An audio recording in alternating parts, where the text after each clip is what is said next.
تقوی کے لفظی معنی بچنا. دیکھیے وقا یقی وقایتن اسے کہتے ثلاثی مجرد. اس میں معنی ہے وقا یقی وقایتن کے کسی کو بچانا.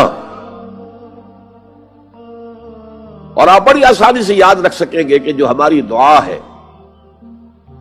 جو سورہ بقرہ میں حج کی دعاؤں کے ضمن میں اہم ترین دعا کی حیثیت سے مذکور ہے، ربنا آتنا فی الدنیا حسنۃ وفی الآخرۃ حسنۃ وقنا عذاب النار وقنا عذاب النار. اے اللہ ہمیں بچا آگ کے عذاب سے.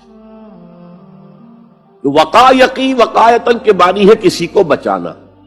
باب افتعال میں یہ بنا ابتقا، اور واو اور تا یہ جڑ گئے. اتقا اتقا اتقا معنی خود بچنا.